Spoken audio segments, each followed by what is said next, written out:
हा सत्संग संत रामपालजी महाराजांचा असून मराठी भाषिक भक्त समाजास सहज समजावे म्हणून हिंदी भाषेतून मराठी भाषेत रूपांतरित करण्यात आलेले आहे.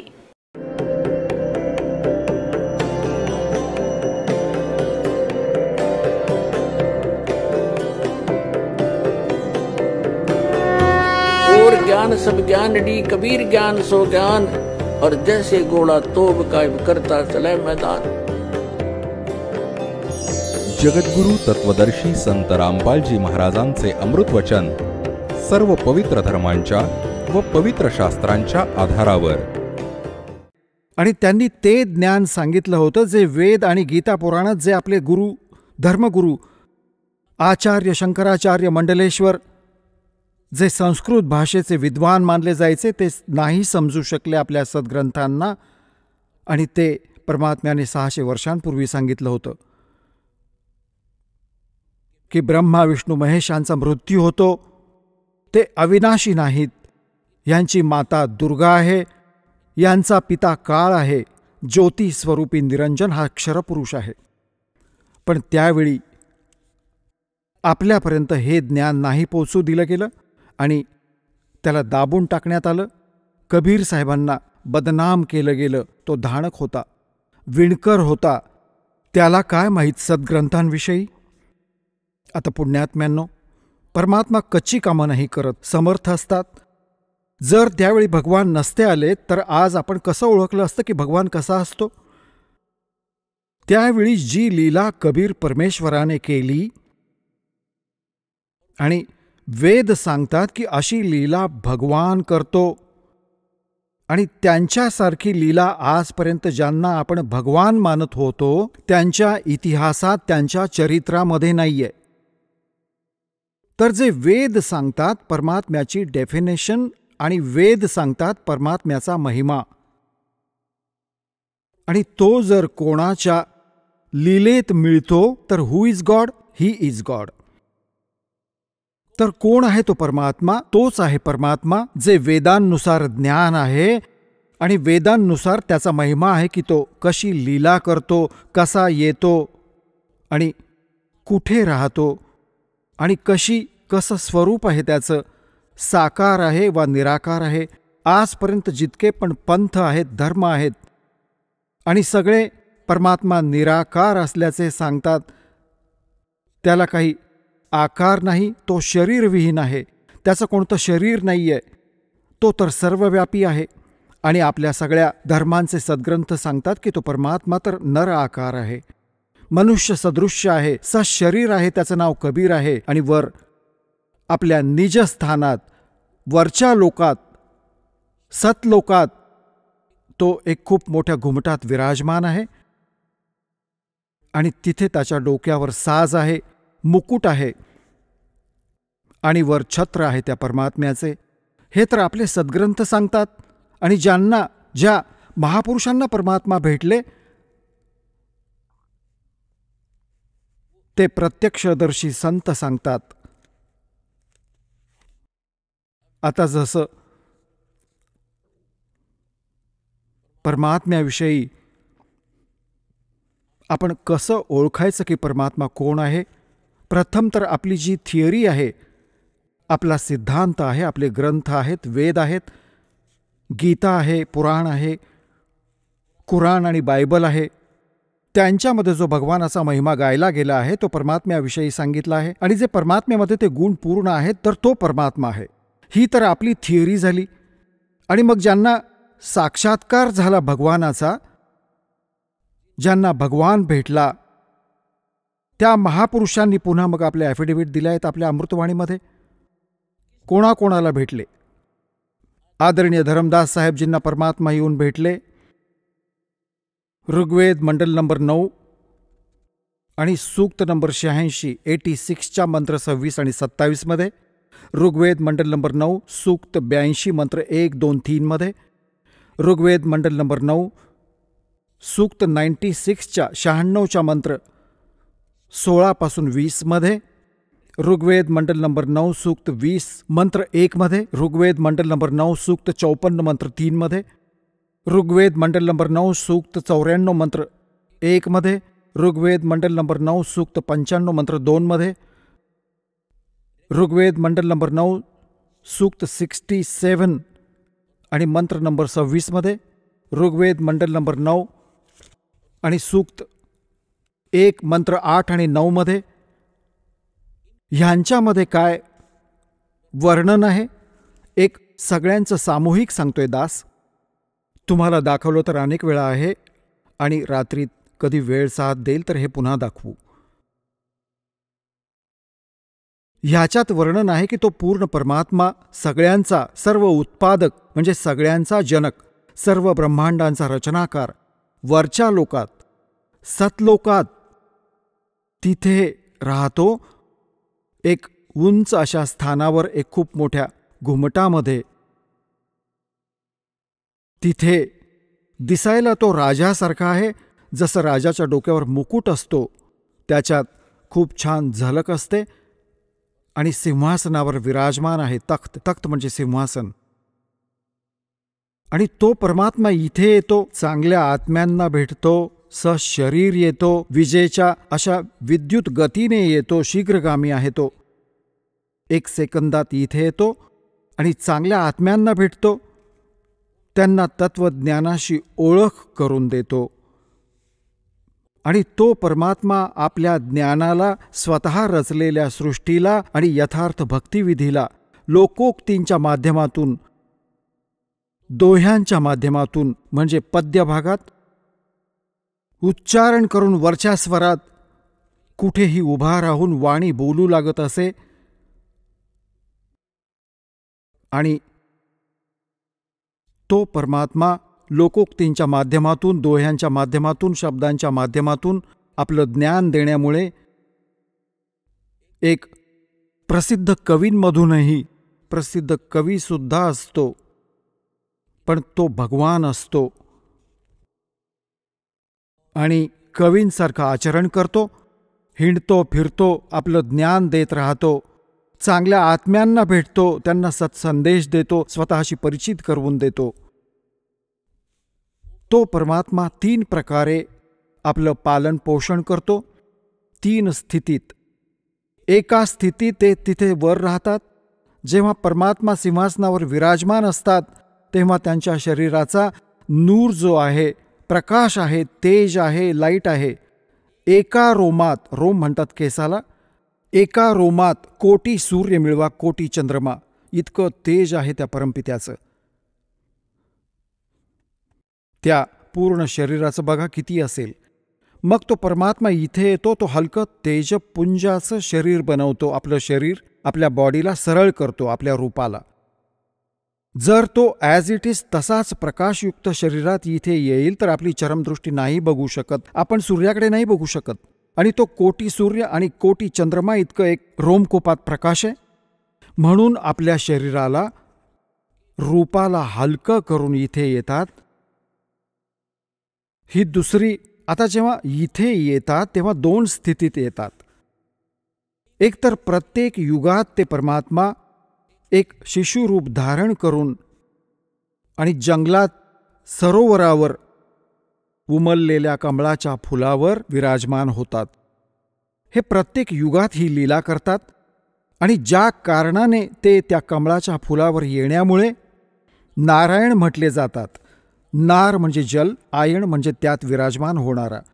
म्हणून तो परमात्मा नारायण आहे. आम्ही तर विष्णूजीला नारायण समजत होतो, शेष नागावर पहुडलेला समुद्रात. ही तर अशीच घडवलेली माया आहे. परमात्म्याने सारं काही रचलं आणि प्रत्येक युगात येऊन ही लीला करतो, ज्यामुळे ते नारायण सुद्धा म्हटले जातात. आता जसं भगवान म्हणतो तर भगवान तर आपण यांना पण म्हणत होतो, ब्रह्मा विष्णू आणि महेशाला. ते आपल्या स्तरावरचे भगवान आहेत. जेवढी त्यांची, जशी तुम्हाला डेफिनेशन सांगितली आहे की एक मंत्री पण साहेब म्हटला जातो, DC पण साहेब म्हटला जातो आणि मुख्यमंत्री पण साहेब म्हटला जातो, पंतप्रधान आणि राष्ट्रपतीची पण साहेब म्हटले जातात. तर ह्या साहेबांमध्ये खूप फरक असतो. तर अशाच प्रकारे वास्तवात नारायण, वास्तवात साहेब कोण आहे? पंतप्रधान आणि राष्ट्रपतीजी, जे आपल्या देशाचे पूर्ण मालक आहेत, राष्ट्रपतीजी. तर अशाच प्रकारे अन्य पण साहेब आहेत. एक SDM पण साहेब म्हणवला जातो, तहसीलदाराला पण साहेब म्हणतात. तर असेच हे पण नारायण आहेत. विष्णूजी हा समुद्रावर पहुडला, शेषनागावर, शेषनागाच्या शय्येवर. पण वास्तवात नारायण कोण आहे? हा अशासाठी नारायण शब्द प्रचलित झाला भगवानाच्या बाबत. प्रत्येक युगात तो येतो आणि अशा सरोवरात कमळाच्या फुलावर एक शिशुरूप धारण करून विराजमान होतात. तिथून त्यांना नवजात शिशुरूपात कोणी निस्संतान दाम्पत्य उचलून घेऊन जातात आणि परमात्म्याची ती पालन पोषणाची लीला कुमारी गायींद्वारे होते. कुमारी गायींद्वारे होते. परमात्मा कबीर साहेब प्रत्येक युगात येतात आणि ते त्यांची पालन पोषणाची लीला असतेच अशी. आता 600 वर्षांपूर्वी जेव्हा सत्ययुग कलियुगात परमात्मा आले तर 25 दिवस ते एका लहरताला तलावात कमळाच्या फुलावर येऊन विराजमान झाले होते. तिथून निरुनिमा नावाचे एक विणकर घेऊन गेले होते धाणक, आणि त्याने 25 दिवसांपर्यंत ना दूध प्याले ना अन्न घेतले. 25 दिवसांच्या वयात जेव्हा परमात्मा लीला करत होते तर त्यावेळी ते खूप चिंतित झाले. तर मग परमात्म्याने एक लीला केली होती आणि तो कबीर सागरामध्ये विद्यमान आहे. 600 वर्षांपूर्वी धर्मदासांनी लिहिलेली की एक कुमारी गाय आणली गेली होती, तिने दूध दिलं होतं आणि भगवान कबीर साहेबांनी तेव्हा तो आहार घेतला होता.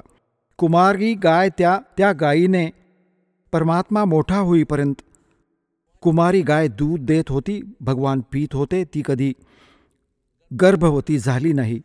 तर ही लीला भगवानाची त्या चरित्रात लिहिलेली आहे 600 वर्षांपूर्वी कबीर सागरामध्ये. रात्री दाखवू, आत्ता तर दूरपर्यंत दिसणार नाही.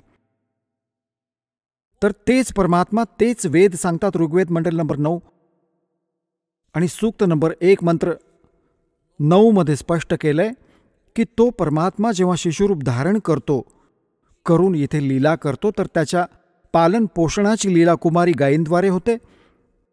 तर who is God? Kabir is God. Who Kabir?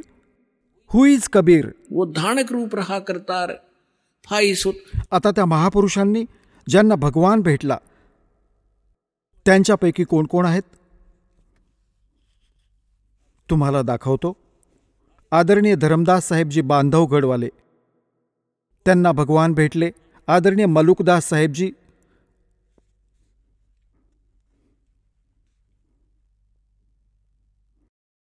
आदरणीय नानक साहेबजी, आदरणीय दादू साहेबजी,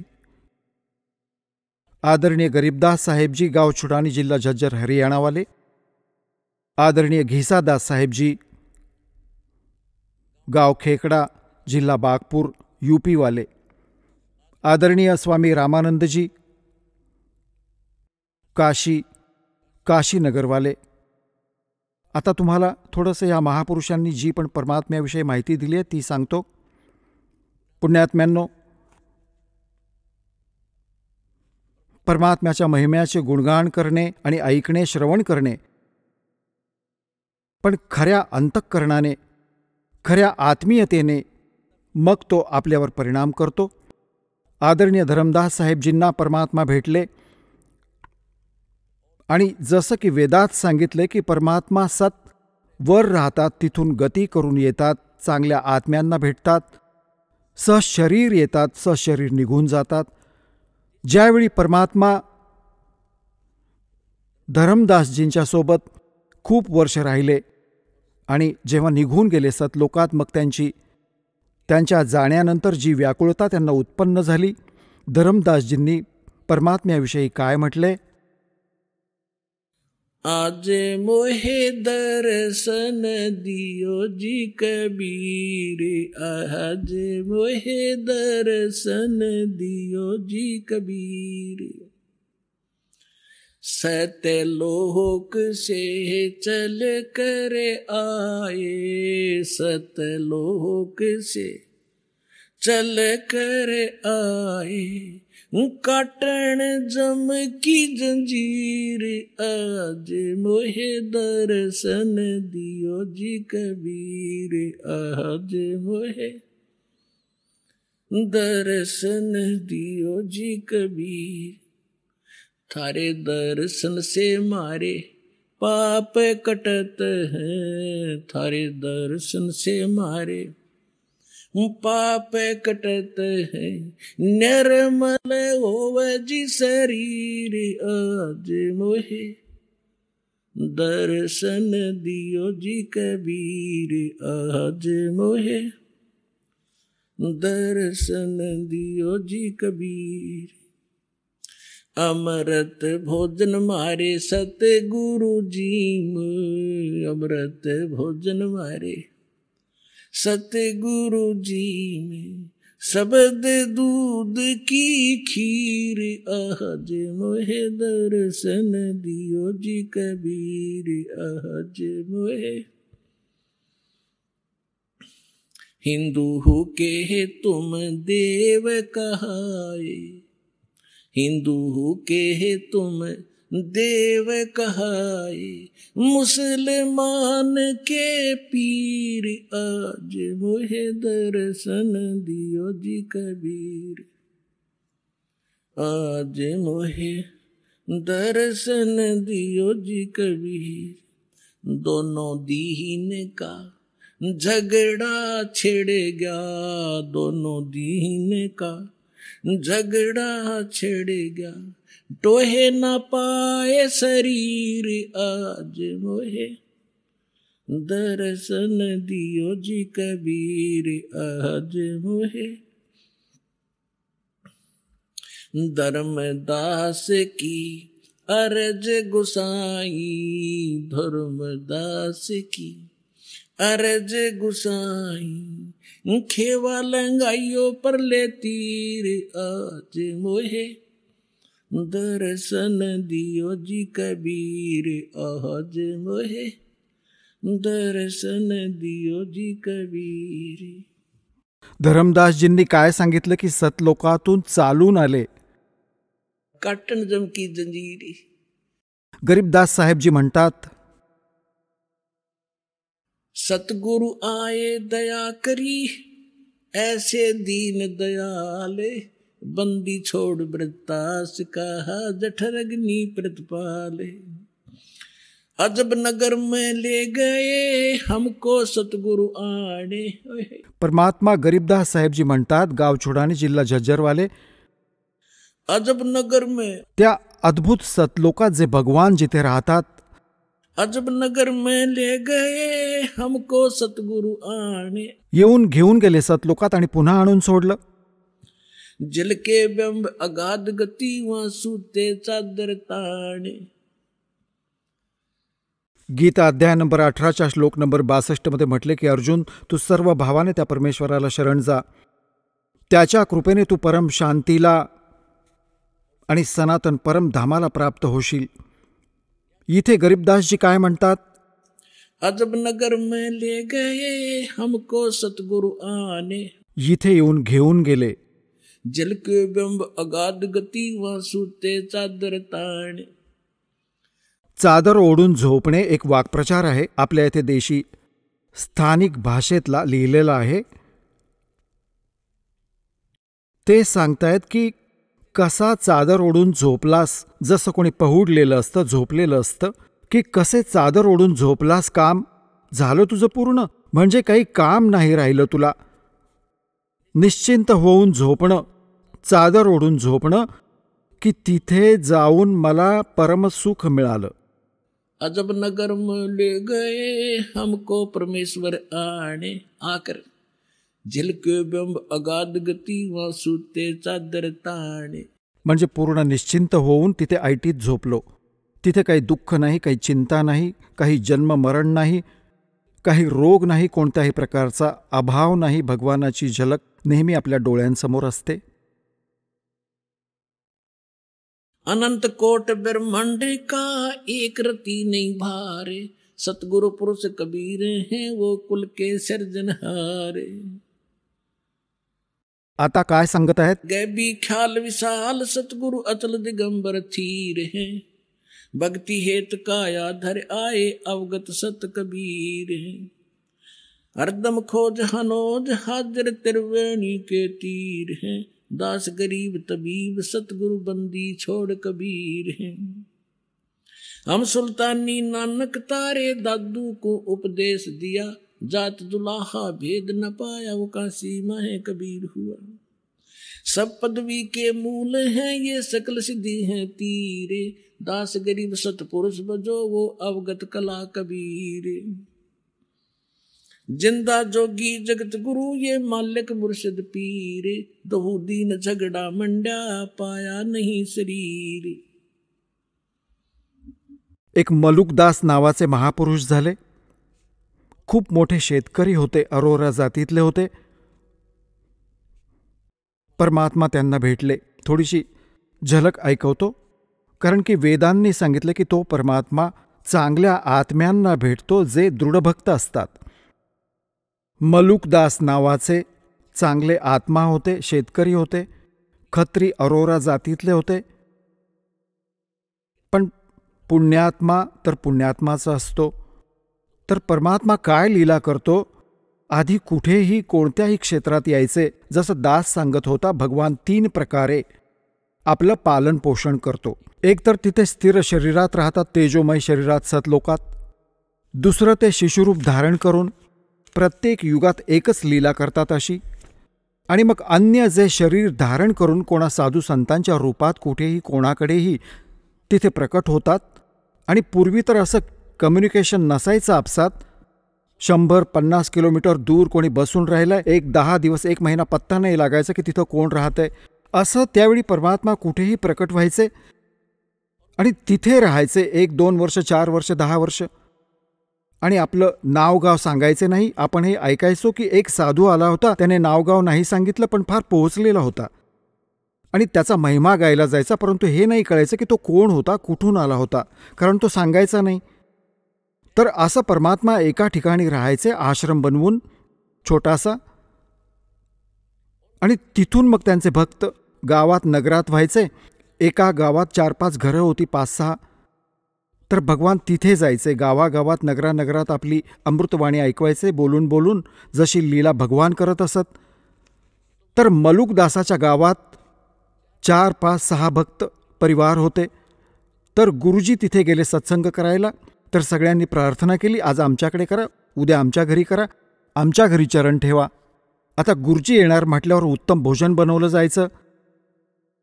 तर पहिल्या दिवशी एका घरात सत्संग केला, उत्तम खिरीचं जेवण, हलवा बनवला होता.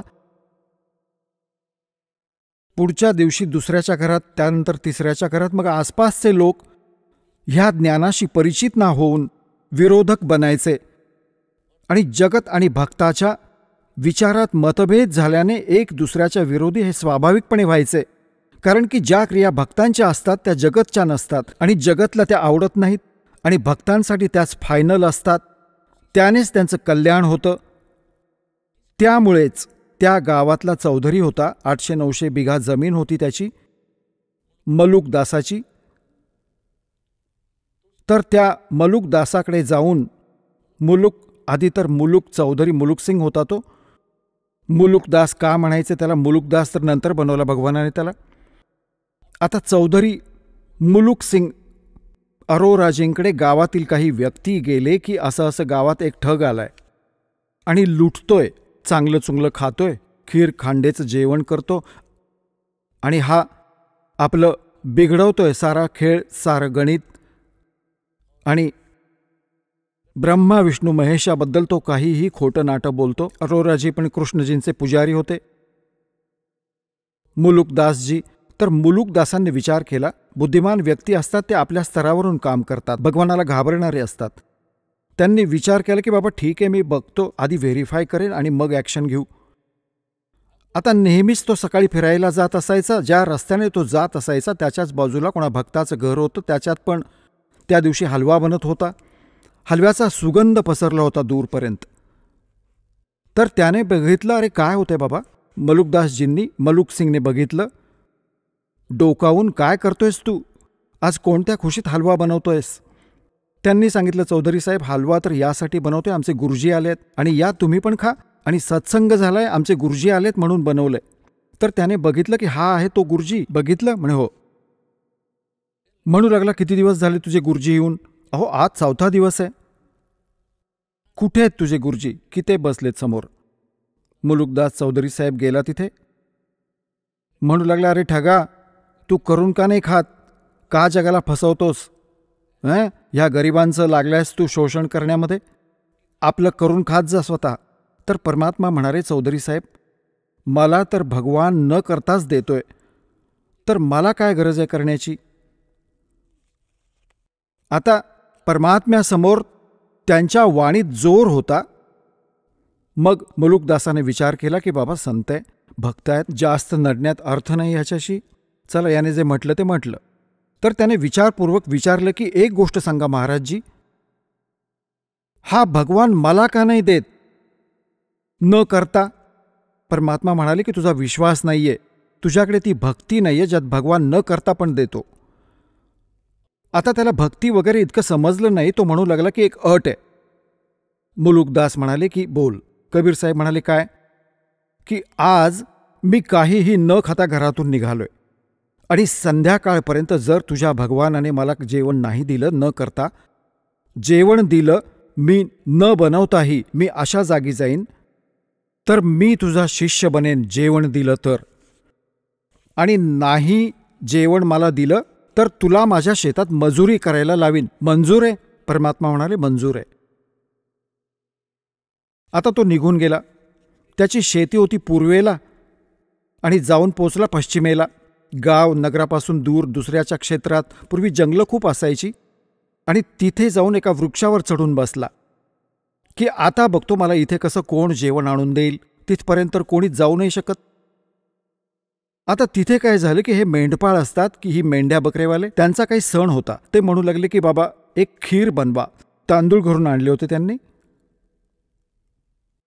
तर त्यांनी त्याच वृक्षाच्या खाली दगडाची बनवून चूल, माती खोदून आणि तिथे बनवलं.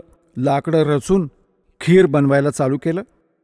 1-2 गायी होत्या, त्यांचं दूध काढलं आणि ते बकऱ्या चारणारे दूर गेले की आम्ही येतो तोपर्यंत तुम्ही तयार करा. तोपर्यंत त्याच्या बाजूने एक रस्ता जात होता आणि त्या रस्त्यापासून बरंच दूर काही घोड्यांच्या टापांचा आवाज ऐकू आला आणि धूळ उडालेली दिसली त्या खीर बनवणाऱ्यांना. त्यांना तर माहीत असायचं, जंगलात त्यांना माहीत असायचं की कोणी डाकू येत आहेत. त्यांना माहीत होतं की रस्ता पण हाच आहे. ते बनत असलेली खीर बीर सोडून पळून गेले आपल्या मित्रांकडे. आता जसे ते डाकू तिथे येऊन थांबले, त्यांनी बघितलं की बाबा काय बनतं याच्यात. सगळे खाली उतरले. तर त्यांच्यातल्या एका डाकूने जाऊन बघितलं की त्याचं झाकण काढून बघितलं की ह्यात खीर बनते. त्यांना भूक लागली होती डाकूंना. म्हणू लागले आधी खीर खाऊया, थांबूया. त्यांच्यात एक समंजस होता. तो म्हणू लागला की कदाचित आपल्याशी दगाफटका होईल, कुणी ह्याच्यात विष टाकलं असेल तर. आधी टेस्ट करायला हवं, टेस्ट करा मग खाऊया. मग टेस्ट करण्यासाठी कुठे पशुपक्षी बघू लागले, ह्यातलं काही त्याला खाऊ घालूया. तर त्यांनी म्हटलं की बनवणारे कुठे गेले, इथेच लपले असतील बघा, त्यांनाच देऊ आधी. इकडे तिकडे बघितलं, कोणी नाही दिसलं. मग वर बघितलं तर मुलुकदास बसलाय वर, चौधरी साहेब. त्यांना वाटलं की हाच आहे वर लपलाय घाबरून. त्यांनी म्हटलं डाकूंनी, ये बाबा खाली आहे. आता त्याने विचार केला. जोपर्यंत त्याचं लक्ष नव्हतं की हे कोण आहे, तोपर्यंत डोळे मिटून बसला होता की झाडात कोणी बघायला नको मला. तर तो म्हणाला की मी नाही येणार खाली, मी खाली नाही येणार आज. तर मग त्यांनी बघितलं की ह्याला मारा गोळी, हरामजादा का नाही येत. मग त्याने बघितलं की बाबा गोळी बंदूक वगैरे घेऊन आलेत. मग म्हणाला मारू नका, मी खाली उतरतो. तो खाली आला. एका भांड्यात खीर काढून थंड करून म्हणाली ही खा. तो म्हणाला मी अजिबात खीर नाही खाणार, कारण प्रतिज्ञा केली, शिष्य बनावं लागेल चौधरी साहेबाला. आणि त्यांना पक्क वाटलं की ह्याने काही ना काही मिसळलंय ह्या नालायकाने, पक्का चोर आहे. तो खिरीला नकार देत होता. त्याला 2 जोडे हाणले, लाथ मारली, खा बसून. त्याने थोडी घेतली होती, आणखी ओतली की अजून खा, लवकर कळेल, जास्त खाशील तर लवकर कळेल ह्याचं. 1 तास तिथे बसवून ठेवलं. मग त्याने सगळी कहाणी सांगितली जी मी ह्यासाठी खात नाहीये, मारू नका मला.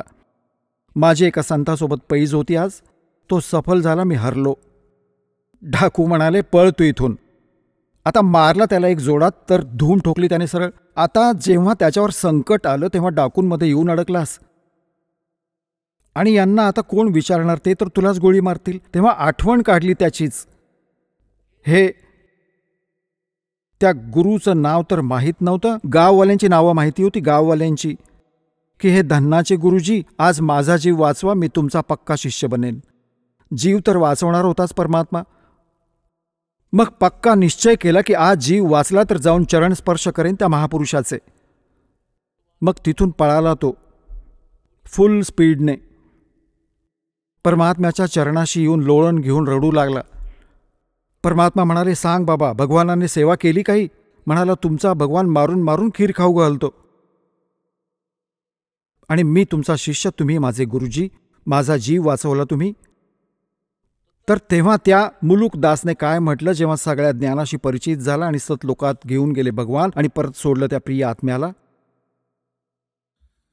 जपो रे मन साहेब नाम कबीर, जपो रे मन परमेश्वर नाम कबीर. एक समय गुरु बंसी बजाई कालंदरी के तीर, एक समय गुरु बंसी बजाई कालंदरी के तीर. सुर नर मुनि जन थक गए थे, वो रुक गया दरिया नीर. जपो रे मन साहेब नाम कबीर, जपो रे मन परमेश्वर नाम कबीर. काशी तज गुरु मगहर पहुँचे दोनों दीन के पीर. काशी तज गुरु मगहर आए दोनों दीन के पीर. कोई गड्ढे कोई अग्न जरावे, ढूंढा ना पाया शरीर. जपो रे मन साहेब नाम कबीर, जपो रे मन. कोई गड्ढे कोई अग्न जरावे, नेक न धरते धीर. कोई गड्ढे कोई अग्न जरावे, नेक न धरते धीर. चार दाग से सतगुरु न्यारे, अजर अमर शरीर. जपो रे मन साहेब नाम कबीर. चार दाग से सतगुरु न्यारे, अजरो अमर शरीर. दास मलूक सलूक कहते हैं, खोजो खसम कबीर. जपो रे मन साहेब नाम कबीर. आता पुण्यात्म्यांनो, वेद सांगतात परमात्मा अशी लीला करतो. प्रत्यक्षदर्शी ते महापुरुष सांगतात की जो काशीमध्ये धाणक रूपात आला होता तो परमात्मा, तो पूर्ण परमात्मा आहे जो सचखंडात पाहिला. आणि मग जेव्हा इथे पाहिला तेव्हा त्यांचा महिमा गायला. आदरणीय नानक साहेबजींना परमात्मा बेई नदी सुलतानपूर शहराच्या बाजूने वाहायची, जिथे नानकजी एका नबाबाकडे नोकरी करायचे. आणि सकाळी सकाळी स्नान करण्यासाठी जात असत. तिथे परमात्मा भेटले एका संत महात्मा साधूच्या रूपात. त्यांना अनेक वेळा, दोनदा भेटले. दुसऱ्या वेळी त्यांना अंतर्धान केलं. नदीत बुडण्याचं निमित्त करून शरीराला ठेवलं तिथे प्रवाहाच्या विरुद्ध दिशेला 2-3 किलोमीटर दूर जंगलात सुरक्षित. आणि परमात्मा त्या आत्म्याला घेऊन गेले सचखंडात. तिथून मग त्यांना परत सोडलं तिसऱ्या दिवशी. त्याच दिवशी प्रथम यात्रा त्यांनी काशीची केली. परमात्म्याने म्हटलं होतं की मी बनारसमध्ये राहतोय, कबीर माझं नाव आहे आणि विणकारी माझं काम आहे. आता नानक साहेबजींनी भगवानाला तिथे पाहिलं. मग त्यांना हा विश्वास नाही झाला की परमात्मा धाणक विणकर कसा असू शकतो. तर जेव्हा त्यांनी काशीत येऊन भगवानाला पाहिलं त्या विणकर रूपात, होय होय, तेव्हा ते काय म्हणाले, एक स्वान दुई स्वानी, नाल भलके भोकाई सदा बियार, और कूड़ छुरा मुठा मुर्दार, ये धाणक रूप रहा करतार. गुरु ग्रंथ साहिबच्या पान नंबर 24 वर ही वाणी अंकित आहे. आणि नानक साहेबांची महिला पहलाची वाणी आहे. मैं पथ की बिंद न करने की कार, ओ बिगड़ रूप रहा विकराल, तेरा एक नाम तारे संसार, मैं एहो आस एहे आधार. की हा काळ तर विकराळ आहे, हे तर बिघडलेलं रूप आहे, इथलं वाईट हाल केलेत ह्याने, आणि मला तुमच्या त्या सतनामाची आस आहे, त्याचाच मला आधार आहे, आणि तुमचं हे सतनाम साऱ्या विश्वाला पार करून देईल.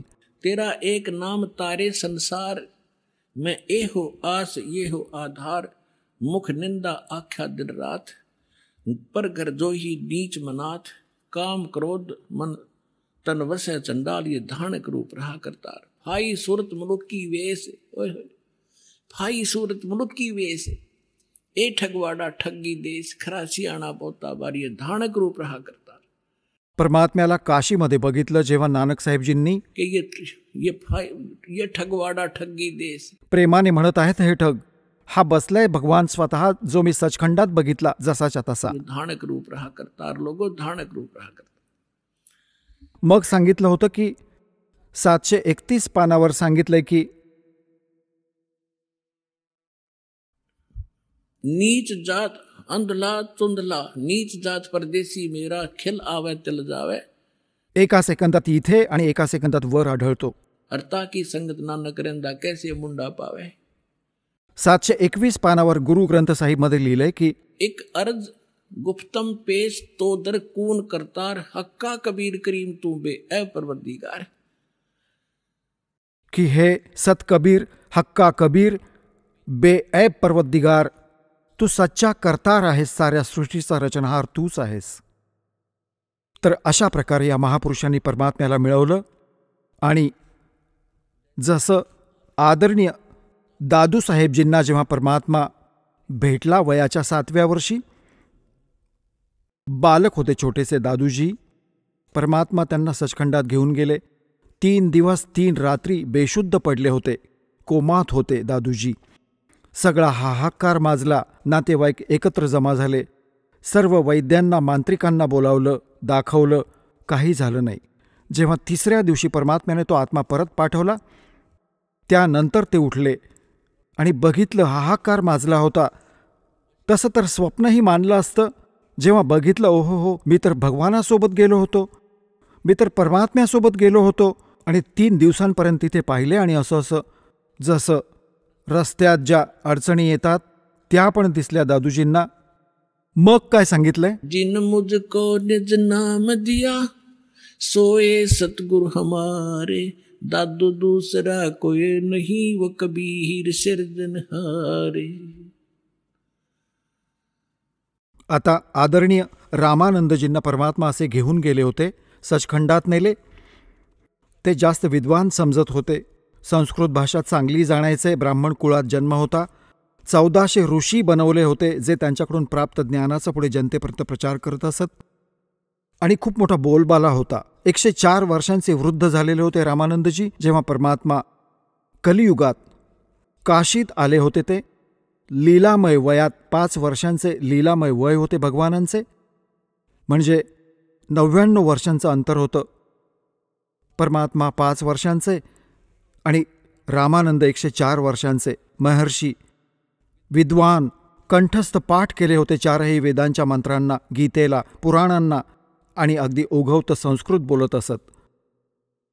जेव्हा परमात्म्याने त्यांच्या आपल्या ज्ञानाशी त्यांच्या ज्ञानाला तोललं, और ज्ञान सब ज्ञानड़ी, कबीर ज्ञान सो ज्ञाने, जैसे गोला तोब का बाई करता चले मैदान. रामानंदजी विष्णूचे उपासक होते आणि गीताजींचा अध्याय करायचे, एकादशीचं व्रत करायचे.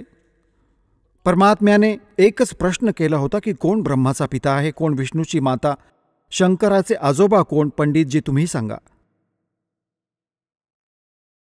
आता रामानंदजी या गोष्टीवर हसले की बालका काय बोलतोयस तू, हे तर अजरामर आहेत, सर्वेश्वर आहेत, महेश्वर आहेत, स्वयंभू आहेत. विष्णूजी स्वतः मालक आहेत, सर्व ब्रह्मांडांचे रचनाकार आहेत, त्यांचे कोणी माता पिता नाहीत. परमात्मा म्हणाले की देवी भागवत वाचून बघा, 3ऱ्या स्कंदात आता त्यांना कंठस्थ पाठ होतं. रामानंद परमात्म्याने सगळं सांगितलं. लगेच समजलं की असंच लिहिलंय आणि उघडून बघितलं. मग शिवपुराणात सांगितलं की रुद्रसंहिता काढा. 5 पासून 9 अध्यायात त्यांना पाठ होतं. काढायची गरजच नव्हती की हा. तर हे श्री विष्णूजींची उत्पत्ती काळरूपी ब्रह्मातून, ज्याला तुम्ही सदाशिव म्हणता, आणि दुर्गा जिला तुम्ही शिवा म्हणता, ती ही दुर्गा आहे. आता हे सारं काही समजून रामानंदजी ज्ञानात तर झाले फेल. मग त्यांनी विचार केला की मी अभ्यास करतो, समाधीस्थ होतो, आत समाधी लावतो. तेव्हा परमात्मा म्हणाले मी समाधी लावतो आणि खूप दूरवर बघून येतो वरच्या दृश्याला. परमात्मा म्हणाले की समाधी लावा.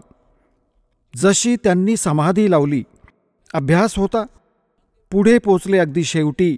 कारण की हे जे शरीर आहे ते ह्या ब्रह्मांडाच्या आत ह्याचा सारा नकाशा आहे ब्रह्मांडाचा.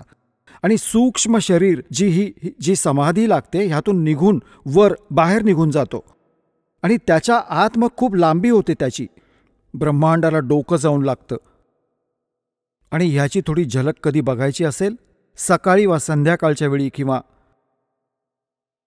सूर्याकडे पाठ करून आपल्या शरीराच्या छातीवर सावलीवर बघा 1-2 मिनटं एकटक. आणि मग त्याला समोर बघा. वर खालपासून तुमच्या सूक्ष्म शरीराची एक झलक दिसेल, एवढी मोठी. आकाशापर्यंत डोकं लागलेलं दिसेल तुम्हाला. ती इतकी मोठी बनते, ज्याला विराट पण म्हणतात. मात्र या फंदात तुम्ही कधी पडू नका, कारण हे ज्ञान समजण्यासाठी तुम्हाला ही हिंट दिली जाते. तर जेव्हा पुढे ते पोचले, आता त्रिकुटीवर जाऊन त्रिवेणीवर जिथे 3 रस्ते होतात, त्रिवेणीवर जाऊन म्हणतात योग युग प्राणायाम कर जीत्या सकल शरीर और त्रिवेणी के घाट पे हुआ अटक रहे बलबीर. आता परमात्मा 5 वर्षाच्या वयात त्यांना स्पष्ट दिसत आहे वर बसलेले. तिथे जाऊन उभे राहिले. एक स्वामीजी, पुढे पण जायचं होतं की हो मी इथपर्यंत येत असतो. आता पुढे कसं जाणार, कुठे जाणार आता माहीत नाही. कुठे जाईन, ही ओझी उचलायची सवय जडली त्यांना. बस वर पाहिलं, थोडं नजारे झाले पार. परमात्मा म्हणाले हे 3 रस्ते आहेत, मी सांगतो. हा रस्ता तुमचा मृत्यूनंतर उघडेल. त्यावेळी तुम्ही जाल धर्मराजाच्या लोकात. तिथे जसा तुमचा ज्या इष्टरूपात साधना ज्याची केली आहे त्याच्या लोकात पाठवले जाल. आणि मग जेव्हा तुम्ही विष्णूचे उपासक आहात, विष्णू लोकात जाल. विष्णू आणि विष्णूजी नाशवंत आहेत, त्यांचा जन्ममृत्यू होतो. तुम्ही देवी भागवत वाचलेत, देवी पुराणात. आणि जर विष्णूजी नाशवंत आहेत तर तुम्ही स्थायी कसे व्हाल? 18व्या अध्यायाच्या 62व्या श्लोकात गीतेत लिहिलंय की त्या परमेश्वराला शरण जा ज्याच्या कृपेनेच तू शाश्वत स्थानाला प्राप्त होशील, परमशांतीला प्राप्त होशील. गीताध्याय नंबर 15च्या श्लोक नंबर 4 मध्ये म्हटले की तत्वदर्शी संताच्या प्राप्तीनंतर तत्वज्ञानाने त्या अज्ञानरूपी शस्त्राने कापून त्याच्यानंतर परमेश्वराच्या त्या परमपदाचा शोध घेतला पाहिजे, जिथे गेल्यानंतर साधक परतून कधी संसारात नाही येत. तुम्ही विष्णूजींचे पुजारी आहात. रामानंदजी म्हणत होते की विष्णूजी म्हणजे श्रीकृष्णजी विष्णू आहेत आणि श्रीकृष्णजीनेच गीता सांगितली, ज्ञान गीतेचं दिलं. परमात्मा म्हणाले तुमची गोष्ट खरी मानूया. तुम्ही मानता श्रीकृष्णजीच विष्णू आणि विष्णूजींनी हे श्रीकृष्णजीने गीतेचं ज्ञान दिलं. आणि तुम्ही ज्याला अजरामर म्हणता, गीता अध्याय नंबर 4च्या श्लोक नंबर 5 आणि 9 मध्ये, गीता अध्याय नंबर 2च्या श्लोक नंबर 12 मध्ये, गीता अध्याय नंबर 10च्या श्लोक नंबर 2 मध्ये, हे तुमचा गीता ज्ञानदाता म्हणतोय की अर्जुन तुझे आणि माझे खूप जन्म झाले, तू नाही जाणत, मी जाणतो. मग काय खाक वाचलं तुम्ही? इथे परमात्मा म्हणत असत मोती मुक्ता दर्शत नाही ये जग है सब अंदरे, दिखत के तो नैन चश्म इनको फिरा मोतिया बंदरे. दिसतात विद्वान गच्छामी गच्छामी करून. असं वाटतं मोठ्या साऱ्या सद्ग्रंथांना जाणलं असेल आणि कखही माहिती नाही. विष्णूजींचे पुजारी आहात आणि अजरामर म्हणता. तो स्वतः म्हणतोय माझा जन्ममृत्यू होतो आणि तो म्हणतो त्या परमेश्वराला शरण जा, स्वतःपेक्षा अन्याला शरण जायला सांगतोय. तो कोण परमात्मा आहे? फ्यूज झाले लालाजी पंडितजी, बसले तोंड पाडून त्रिवेणीवर. परमात्म्याने सांगितलं हा समोरचा जो रस्ता आहे हे ब्रह्मरंध्र आहे. तो तुमच्या कोणत्याही मंत्राने जपाने उघडणार नाही, ना राधे राधे म्हणल्याने, ना ओम नमो शिवाने, ना ओम भगवते वासुदेवने आणि ना तुमच्या सहस्त्रनामाने. माझ्याकडे आहे तो मंत्र सतनाम, ज्यात 2 अक्षर आहेत. त्या सतनामाचा मी जप करीन, हा समोरचा उघडेल आणि तुम्ही करून बघा. त्याने सगळे करून बघितले, तो कुठे उघडतोय? परमात्मा म्हणाले, मी म्हणू माझा मंत्र? जो मी, ज्या मंत्रामध्ये आमच्यामध्ये जी शक्ती आहे, मी तो मंत्र देतो, किती ताकदवान आहे. परमात्म्याने सुमरण केले. समोरचा रस्ता असा पटकन उघडला की ये माझ्याबरोबर. जेव्हा वर घेऊन गेले, काळाचा लोक दाखवला, ज्याला तुम्ही निराकार म्हणता, तो हा बसलाय तुमचा, हा ब्रह्मा विष्णू महेशाचा पिता. मग 11वं द्वार पार करून त्या अक्षर पुरुषाच्या लोकात 7 शंख ब्रह्मांडात प्रवेश झाला. मग त्याला पार करून 12वं द्वार पार करून सतलोकात गेले.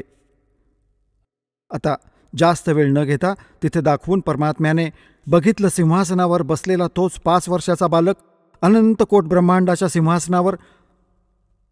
एवढं तेजोमय शरीर होतं त्याचं. 1 रोम कुपात कोटी सूर्य मिळवा कोटी चंद्रमा. आधी दुसऱ्या रूपात बसले होते, मग ते रूप अंतर्धान पावलं, बालकात प्रवेश झाला. बालक रूप तिथे विराजमान झालं आणि मग त्यांना सोडलं की जा तुम्ही. परत जशी ही समाधी त्यांची तुटली, डोळे उघडले, समोर भगवान बसलेत 5 वर्षाच्या बालकरूपात, खाली बसलेले आणि वर पण बघून आले. मग म्हणाले होते, बोलत रामानंद जी, सुनो कबीर करतार, गरीबदास सब रूप में तू ही बोलनहार. 2 ठोड़ है एक तू और भया 1 से 2, और गरीबदास हम कारणे तुम आए हो मग. तर परमात्मा कोण आहे, कसा आहे, कुठे राहतो, त्याला प्राप्त करण्याचा विधी काय आहे, इतकंच, एवढंच अध्यात्मज्ञान आहे हे. आणि हे सिद्ध करण्यासाठी हु इज गॉड, कोण आहे परमात्मा आणि कसा आहे, त्याचं स्वरूप काय आहे, कुठं राहतो आणि त्याला मिळवण्याचा विधी काय आहे, हे 3 तर तुम्हाला सांगितले. की कोण आहे भगवान, काय लीला करतो भगवान, कसा आहे परमात्मा, कुठे राहतो भगवान आणि कसा भेटतो, हे येणाऱ्या सत्संगात सांगेन. बोलो सतगुरुदेव.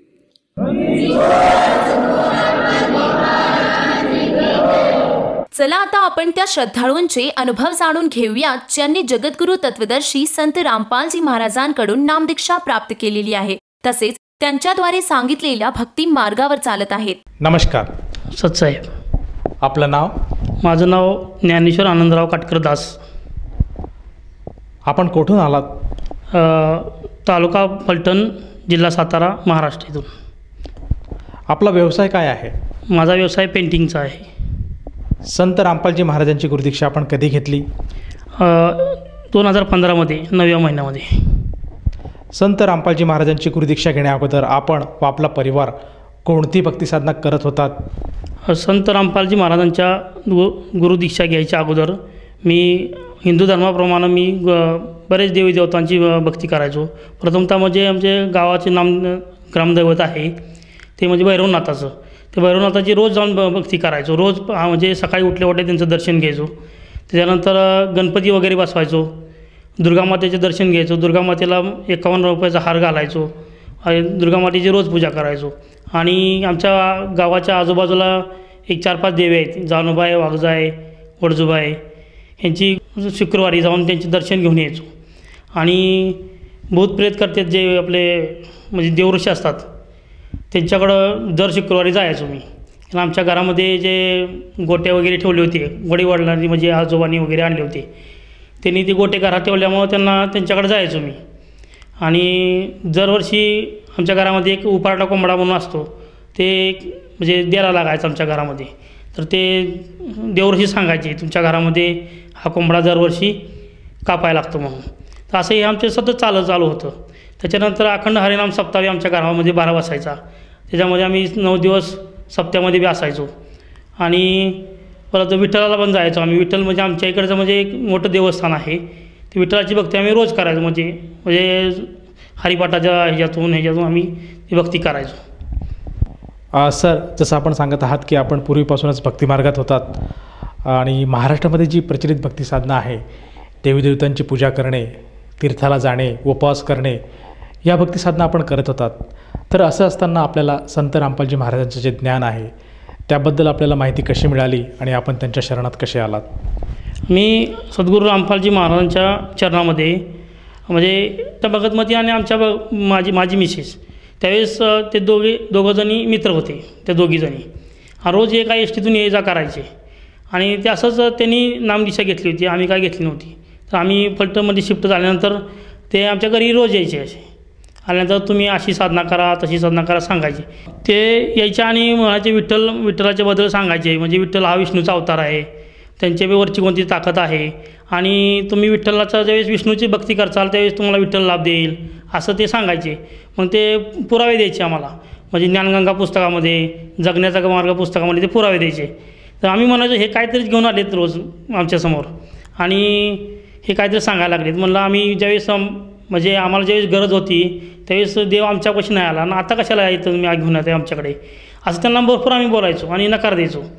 असं करत करत दोन महिने उठून गेले आणि परत आम्ही पुस्तक वाचलं. म्हणजे आमच्या भगतमतीने पुस्तक वाचलं. तर ते म्हणायचे की अहो त्या पुस्तकामध्ये असं असं दिलेलं आहे की असे पुरावा दिलेत, म्हणजे असा वृक्ष दिला आहे, त्याची अशी जड कोण आहे, मूळ कोण आहे, असं सर्व दिलेलं आहे. मग ती बघायला लागलो तर ते म्हणायचे हे काय करायचं हे कोणी बी असं बनवतं, असे गुरु भरपूर पुस्तकं बनवतात. आता दुनियात असं चाललं की एक भगवद्गीता आहे त्याचे 50 भगवद्गीता झाले असे. म्हणून ते आम्ही त्यांना म्हणजे नावं ठेवायचो की बाबा की तुम्ही आमच्या घरी येऊ नका, तुम्ही आम्हाला असं ज्ञान सांगू नका असं सांगायचो. कारण का आम्हाला असा विश्वास होता की म्हणजे देवावर तर विश्वास उडून गेला होता. कारण का जर तीन वर्षाला आमच्या घरात एक माणूस मरायचा, त्यामुळे आम्हाला काय एक म्हणजे असं 11-9 माणसं आमच्या घरात मेलेली होती. त्याच्यामुळे आम्हाला ह्या देवावरचा विश्वास उठून गेला होता आणि त्याच्यामुळं आम्हाला ह्यांना आम्ही भरपूर विरोध केला. गेले 6 महिने असा विरोध चालला होता त्यांचा माझा. आणि परत मी काय झालं असं हळूहळू त्यांचं ते प्रमाण आमच्या भगतमतीने रोज सांगायचे असे, अहो त्या पुस्तकामध्ये असं लिहिले, त्या पुस्तकामध्ये असं लिहिले. तर मी म्हणायचो की बरं लिहिले तर बाबा सांग मला. मग आम्ही ती वृक्ष काढला की जड कोण आहे, मूळ कोण आहे, डरा कोण आहे, ते सर्व सांगितलं. त्याच्यामध्ये सांगितल्यानंतर जरा थोडा विश्वास मला आतून थोडा विश्वास वाटायला लागला. मग ते आमच्या भगतमतीने वाचलं आणि वाचत असं परत मी काय केलं, मी जबरदस्ती पुस्तक थोडं वाचायला लागलो. आणि ते पुस्तक असं वाटायचं की जसं जसं उघडं वाचत जायचं तसं एक पान आम्ही वाचत गेलो. आणि सर्व प्रमाणासहित पूर्ण असं भगवद्गीतेत 4 वेद, 18 पुराण, बायबल, कुराण शरीफ याचं सर्व प्रमाणासहित त्या पुस्तकामध्ये दिलं होतं. मग आमच्या असं आम्ही निश्चय केला की बाबा विठ्ठल जर विष्णूचा अवतार आहे, मग आपण जेव्हा विष्णूची भक्ती करेल तेव्हा विठ्ठल लाभ देईल आपल्याला, हे आमच्या डोक्यात यायला लागलं. आणि आम्हाला काय माहीत नव्हतं की ब्रह्मा विष्णूच्या वरती कोणती ताकद आहे हे काय आम्हाला माहीत नव्हतं. मग त्याच्यामुळे ते प्रमाण दिलं होतं सर्व. म्हणजे आम्ही खोटं बोलायचं म्हणजे ते खोटं बोललं असेल तर प्रमाण दिलं आहे, असं बी नाही की बाबा की ते खोटं बोलते.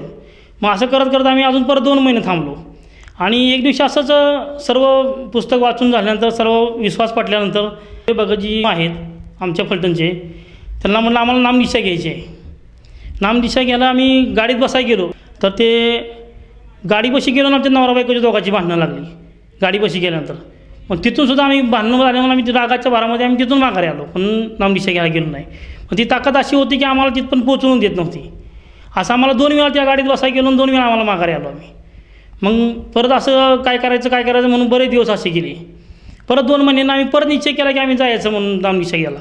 तर नामदीक्षा घ्यायला मग गाडीत बसलो. गाडीत बसल्यानंतर तरी पण आम्हाला एवढा त्रास व्हायला गाडीत बसल्यानंतर की असं की कोण पाठीमागं येऊन धरतं आहे की कोण काय करतं आहे, असं म्हणजे शरीरामध्ये हे व्हायला लागलं. तिथं गेल्यानंतर तिथला माहोल बघितला आम्ही. सर्व भगतजी म्हणजे एक दुसऱ्यांना बघता असे सतसाहेब असे म्हणायचे. तर आम्हाला हे सतसाहेब म्हणजे काय, आम्हाला नवीन म्हणजे अनोखंच होतं, आम्हाला काय माहीत नव्हतं याच्याबद्दल. तर ते प्रत्येक जणांना एकमेकांना म्हणजे खुशाला विचारायचे, कसं चाललं आहे, बरं चाललं आहे का, असं चाललं आहे, परमात्माची भक्ती कशी चालली आहे, हे आम्हाला म्हणजे आम्ही नुसतं तोंडाकडे त्यांच्या बघत बसायचो. आणि आम्ही नामदीक्षा घ्यायला गेलो तर ते असं झालं की आतून काहीतरी मला असं वळता येतं असं, म्हणजे त्या भगतजी मला समजवायला गेले की असं हे नियम आहेत, ते नियम आहेत. तर सांगायला गेल्यानंतर ते असं ते ओढायचं असं, म्हणजे जाम करायचं असं, म्हणजे पूर्ण शरीर माझं जाम केलं. तरी पण म्हटलं नाही, म्हणलं आपल्याला म्हणजे असं उभं राहिलं तरी पायाखालची माती सरकल्यासारखं वाटायचं की असं आपण कुठं असं हवेतच फिरतोय काय. तर ज्यावेळेस मी नामदीक्षा गेलो नामदीक्षा घेतली त्यावेळेस असं वाटलं की काहीतरी आपल्या डोक्यावर एवढं मोठं वजन आहे ना, ते एकदम नाहीसं जाण्यासारखं. आणि म्हणजे एवढं म्हणजे असं झालं की म्हणजे पूर्ण असं शरीर ओलं झाल्यासारखं आणि बाहेर आल्यानंतर असं एकदम श्वास असा सुटल्यासारखा एकदम असं पूर्ण शरीर एकदम स्तब्ध झालं. असं नामदीक्षा अशा या पद्धतीनं आम्ही नामदीक्षा घेतली. सर, जसं तुम्ही सांगत आहात की संत रामपालजी महाराजांचं जे ज्ञानगंगा पुस्तक आहे त्याचं आपण अध्ययन केलं, परंतु आपला विश्वास संत रामपालजी महाराजांच्या भक्तीवर टिकत नव्हता आणि अशी कोणती तरी शक्ती होती की जी आपल्याला संत रामपालजी महाराजांच्या नामदीक्षेपासून दूर लोटत होती, परंतु त्या शक्तीच्या प्रभावावर आपण विजय मिळवला आणि संत रामपालजी महाराजांची नामदीक्षा अखेर आपण घेतली. तर जेव्हा आपण संत रामपालजी महाराजांची नामदीक्षा घेतली त्यानंतर आपल्याला व आपल्या परिवाराला काय काय लाभ प्राप्त झालेत? सद्गुरू रामपालजी महाराजांची मी जेव्हा भक्ती घेतली त्यावेळेस त्याच गाडीतून मी पुण्यावरून फलटणपर्यंत येईपर्यंत म्हणजे असं झालं की पूर्ण जी माझ्या म्हणजे जे मला ज्या पितरांनी किंवा ज्या भूतांनी मला जे आवळून धरलं होतं तर ते पूर्ण सुटकारा याच्यातून मला भेटला. हा पहिला लाभ झाला. आणि दुसरी गोष्ट म्हणजे आध्यात्मिक लाभ मला भेटला आणि मोक्षप्राप्तीचा. आणि घरी आल्यानंतर आमच्या घरातला जे म्हणजे माझ्या मिसेसचा आणि माझा रोज वाद चालायचा, रोज भांडणं असायची, त्याच्यातून मुक्ती मला भेटली आणि एकदम सुखानं आणि चांगला संसार चालू झाला. आणि हळूहळू नंतर काय झालं म्हणजे जे मी दारू प्यायचो किंवा सिगारेट ओढायचो, ते माणिकचंद मुलचंद वगैरे खायचो, तर ह्याच्यातून मला मुक्ती भेटली. जसं की व्यसन माझं पूर्ण सुटलं त्याच्यापासून. म्हणजे जे पैसे देऊन आम्ही नशा सोडवायला गेलो त्याच्यातून आम्हाला ते व्यसन सुटलं नाही. ते सद्गुरू रामपालजी महाराजांच्या चरणात येऊन आमचं व्यसन सुटलं. आणि दुसरी गोष्ट म्हणजे दुसरा लाभ म्हणजे आम्ही पुण्यामध्ये गेलो होतो. संध्याकाळी आम्ही भोजन वगैरे केलं आणि सद्गुरू रामपालजी महाराजांना म्हणजे दंडवत प्रणाम करून आम्ही आपलं निघालो होतो. आणि एक सिग्नलवरती आम्ही थांबल्यानंतर मला अचानक एकदम चक्कर आली. चक्कर आल्यानंतर असं झालं की मी सतनामाचा जाप करतो. त्यावेळेस मला सतनाम भेटून मला 9 महिने झाले ते. आणि असं रस्त्यावरची सिग्नललाच मी पडलो खाली. पडल्यानंतर काय झालं की चक्कर आलं, मला काय कळलंच नाही. अर्धा तास मी असंच सतनामाचा जाप करत करत रस्त्यावरती पडलो. सद्गुरू रामपालजी महाराजांनी त्यावेळेस मी मला वाचवलं तिथून. असं म्हणजे पूर्ण म्हणजे संपलेली गोष्ट पूर्ण मला जीवदान दिलं आहे तिथं.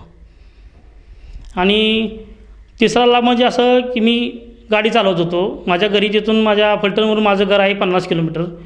म्हणजे माझ्या शेतीत जाऊन परत माघारी येत असताना एका एस टीवाल्याने मला पाठीमागून असं फरफडत घेऊन चालला होता. सद्गुरू रामपालजी महाराजांनी त्या पाठीमागच्या गाडीवाल्याला पुढं पाठवून ती एस टी थांबवली आणि पाठीमाग सांगितलं की तू अरे पाठीमाग बघा ती तुम्हाला तुमच्या गाडीला एक माणूस अडकला आहे म्हणून. तर ते गाडी थांबवल्यानंतर माझे जीवदान मला भेटले. नंतर मी ते जर थोडं पुढे जात होते तर मी संपत होतो. त्यावेळेस सद्गुरू रामपालजी महाराज चरणात आल्यापासून हा एक मोठा लाभ मला घेतलेला आहे. सर, जसं तुम्ही सांगत आहात की संत रामपालजी महाराजांच्या शरणात आल्यानंतर आपल्याला व आपल्या परिवाराला बरेचसे लाभ प्राप्त झालेत. तर या अनुषंगाने आपण आपले जे मित्रपरिवार आहेत आणि जे आपले सहकारी आहेत त्याचप्रमाणे जो भगत समुदाय आज आपल्याला टी व्हीच्या माध्यमातून बघत आहेत त्यांना आपण विशेष काय संदेश द्याल? मी संदेश देऊ शकत नाही, पण त्यांना हात जोडून प्रार्थना आहे की तुम्ही सद्गुरू रामपालजी महाराजांच्या चरणात या आणि आपलं म्हणजे पूर्ण लाभ घ्या आणि पूर्ण आयुष्य जे आहे ते पूर्ण स्वच्छ करून घ्या. सर, जसं तुम्ही सांगत आहात की संत रामपालजी महाराजांच्या शरणात आल्यानंतर साधकाला बरेचसे लाभ प्राप्त होतात. तर ह्या अनुषंगाने जर एखादा साधक किंवा एक व्यक्ती संत रामपालजी महाराजांची नामदीक्षा घेऊ इच्छित असेल तर त्या व्यक्तीला संत रामपालजी महाराजांची नामदीक्षा कशी मिळेल? म्हणजे ज्यांना कुणाला नामदीक्षा घ्यायची असेल किंवा कुणाला समजा गुरुजींच्या चरणात यायचं असेल त्यांना जे टी व्ही चॅनल आहेत म्हणजे विविध प्रकारचे टी व्ही चॅनल आहेत त्याच्यावरती खाली एक पट्टी येते. पट्टीवरती नंबर दिलेले आहेत. त्याच्यावरती नंबर घ्या आणि फोन करा आणि त्याच्यावरती तुम्हाला नामदीक्षा फ्री आणि निःशुल्क भेटेल. धन्यवाद सतसाहेब.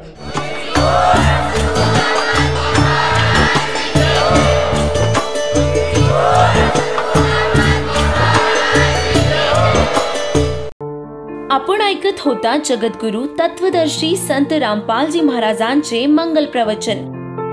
निःशुल्क नामदीक्षा प्राप्त करण्यासाठी आणि अधिक माहितीसाठी संपर्क करा 7030303951 7030303952. आमची वेबसाईट आहे www.jagadgururampalji.org.